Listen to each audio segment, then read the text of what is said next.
പുന്നാര പേടമാനെ ഒന്ന് വില്ല് ചിങ്കാരമൈന മുത്തേ തേൻ കരിമ്പേ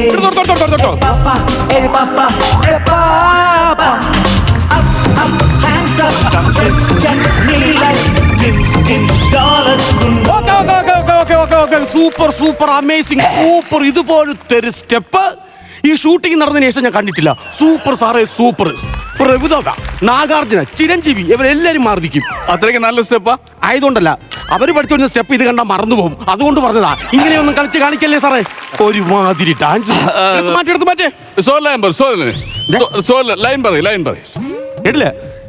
ലൈൻ പറയൂ.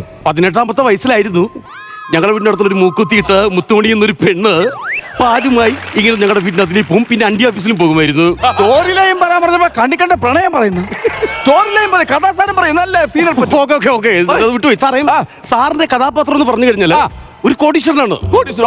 ഒരു 10 വിമാനം, 10 റോക്കറ്റ്, 10 ഹെലികോപ്റ്റർ, ഇതെല്ലാം ഒരു കോടീശ്വരനാണ്. പക്ഷേ ഈ കോടീശ്വരനായ താങ്കൾക്ക് ഒരു അസുഖം. എന്താ? കരപ്പൻ. ഈ കരപ്പന്റെ അസുഖം മാറ്റാൻ വേണ്ടി ആശുപത്രി ചെല്ലുമ്പോഴാണ് നഗ്നമായ സത്യം സാർ അറിയുന്നത്. എന്തു പറ്റി? സാറിന്റെ അച്ഛൻ ഹൃദയ ശസ്ത്രക്രിയക്ക് വേണ്ടി ഹോസ്പിറ്റലിൽ കിടക്കുകയാണ്. സാർ നേരെ എന്ത് ചെയ്യും? പഞ്ചാബിൽ വിളിച്ചു പറയുന്നു, അമേരിക്ക വിളിച്ചു പറയുന്നു, ലോകത്തെ എല്ലാ സ്ഥലങ്ങളും വിളിച്ചു പറയുന്നു എന്റെ അച്ഛനൊരു ഹൃദയം വേണമെന്ന്. ഈ ഹൃദയം കിട്ടുവാൻ വേണ്ടി അടുത്ത സീനതാണ് ആ കാണുന്ന മലയുടെ മുകളിൽ കയറി നിൽക്കുന്നതും ഹെലികോപ്റ്ററിൽ ഒരു ഹൃദയം കൊണ്ട് ഒരാൾ വരും. ആ ഹെലികോപ്റ്ററിൽ നിന്ന് ഹൃദയം സാറിന്റെ കയ്യിലോട്ടിരുന്നു. സാർ പിടിക്കുന്നു. എന്നിട്ട് നോക്കിയിട്ട് ഒറ്റ ഡയലോഗ്: സദാശിവൻ 72 വയസ്സ്, ക്ലാപ്സ് ഹോസ്പിറ്റൽ 4-ാം വാർഡ് ICUലേക്ക് പിടിച്ചോളി. ഒറ്റ എറിയണം. ഇതിന്റെ പ്രൊഡ്യൂസർ ലോട്ടറി അടിച്ച ആളല്ലേ? ഓ, അല്ലാതെ ശരീരം അനങ്ങിയ പൈസ കൊണ്ട് ഈ പിടിച്ചോളിയൊന്നും ആരും പിടിക്കൂല. ഞാൻ ആലോചിക്കുന്നു സാറിനെ പോലുള്ള ഏത് സംവിധായകനാണ് സാറിനെ പിടിച്ചിങ്ങനെ സിനിമ പഠിപ്പിക്കുന്നത്? എന്നെ പിടിപ്പിക്കുന്ന ആയിരുന്നു മലയാള സിനിമയിലെ പ്രമുഖ സംവിധായകന്മാരുടെ കയ്യൊപ്പ് പറഞ്ഞ നടനാണ്. അറിയാമോ? ഏതൊക്കെ സംവിധായകൻ? വേണ്ട, സത്യനന്ദിക്കാട്.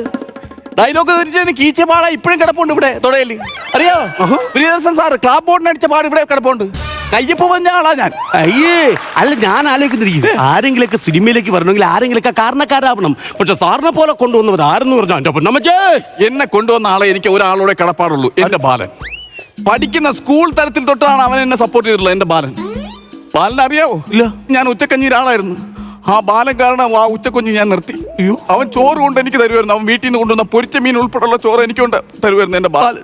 അവൻ എന്നിട്ട് ഉച്ചക്കഞ്ഞി കുടിക്കാൻ പോകും. ആ ബാലന്റെ കടുക്കം വിറ്റ കാശ് കൊണ്ടാണ് ഞാൻ ആദ്യമായിട്ട് മലയാള സിനിമയിലേക്ക് അഭിനയിക്കാൻ വേണ്ടി പോയത്. അറിയാം, വണ്ടിക്കൂലി അവനെ തന്ന അവന്റെ കടുക്കം വിറ്റ കാശ്.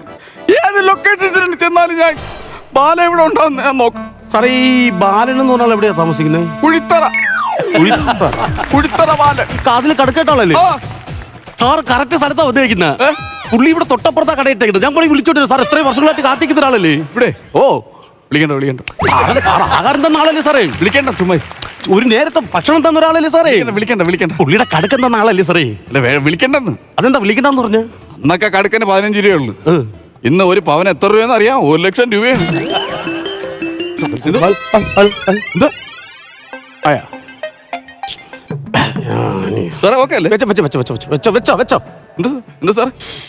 സാറിന് വിഷമാവും.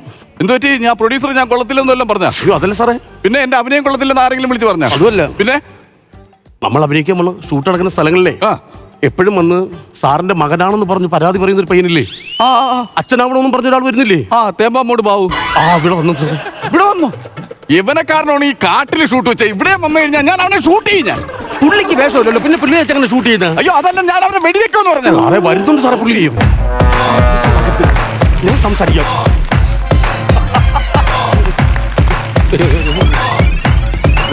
അതെ സാറേ, ഒരുവിധം നമ്മൾ ഒരു ഷൂട്ട് ഒന്നും നടന്നോട്ടെ. ഇന്ന് ഇവിടെ പ്രശ്നം ഉണ്ടാക്കരുത്. നിങ്ങൾ ഏതെല്ലാം സ്ഥലത്ത് വന്ന് വയനാട്ടിൽ വന്നപ്പോൾ അവിടെ വന്ന് എന്റെ അച്ഛനെ കാണുമെന്ന് പറഞ്ഞു വന്നു. എനിക്ക് വേറൊന്നുമല്ല, എന്റെ അമ്മ പറഞ്ഞു വിട്ടോണ്ടാണ് ഞാൻ വന്നത്. എന്ത് പറഞ്ഞോട്ടെ? എനിക്ക് അച്ഛൻ്റെ പൃഥ്വിക്ക് എനിക്ക് വേണം. പൃഥ്വിക്കും അച്ഛനെ മേടിച്ച് തന്നാ മതി അമ്മ പറഞ്ഞു. സാറേ, സാറല്ലേ പറഞ്ഞ പുള്ളിയുടെ അച്ഛനല്ലെന്ന്. പിന്നെ അവർ അമ്മ പറഞ്ഞു പൃഥ്വിക്ക് എന്താ സാറെടുത്ത് എന്താ വേണം നിങ്ങൾ ഉദ്ദേശിക്കുന്നത്? എന്താ നിങ്ങൾ ഉദ്ദേശിക്കുന്നത്? അമ്മ പറഞ്ഞിട്ട് തന്നെയാണ് അച്ഛനെ കാണാൻ ഞാൻ വന്നത്. എന്താ വേണമെന്നാ? അച്ഛന്റെ കയ്യിൽ നിന്ന് പൃഥ്വി മേടിച്ചോണ്ട് വരാം. അതെന്താ പിതൃപ്പി? അച്ഛനാണെന്ന് പറഞ്ഞ പൃഥ്വി പിതൃത്താണോ? പിതൃത്വമാണോ? അത് ആദ്യം അവരടുത്ത് നല്ലതുപോലെ പറയാൻ പറ. പിതൃത്വം അല്ല ഞാൻ അച്ഛൻ ഞാനേ ചൂട്ടടക്കട്ടെ. അല്ലല്ല അതല്ല, എനിക്ക് വേറെ ഒറ്റ കാര്യം മാത്രം മതി. എനിക്ക് എന്റെ അച്ഛന്റെ വായിന്ന് മകനെ എന്നൊരു വിളി മാത്രം കേട്ടാ മതി. അത്രേ ഉള്ള? അത്രേ ഉള്ളൂ. അപ്പൊ പോ. അപ്പോ സാറേ പ്രശ്നമൊന്നുമില്ല. ഒന്ന് മകനെന്ന് വിളിച്ചു കഴിഞ്ഞാൽ പുള്ളി അങ്ങ് പൊയ്ക്കും. പ്രായം കൊണ്ട് എന്റെ അച്ഛന്റെ കൂടെ ഇരുന്ന് പഠിക്കേണ്ട ഇവനെ ഞാൻ എങ്ങനെ മകനെ എങ്ങനെ ഞാൻ മകനെ വിളിക്കുന്നതാണ് പറയുന്നത്? അതെ, ഒരു മര്യാദ വേണ്ടേ? ഷൂട്ട് നടക്കണം. മകനെ വിളിച്ചാൽ ഞാൻ ഇവിടെ നിന്ന് പോകും. ഷൂട്ട് നടക്കൂല. എങ്ങനെ? മകനെ അച്ഛൻ വിളിക്കണം എന്നെ. എക്സ്ക്യൂസ് മീ സാർ, ഒന്ന് മകനെന്ന് വിളിച്ച. മകനെ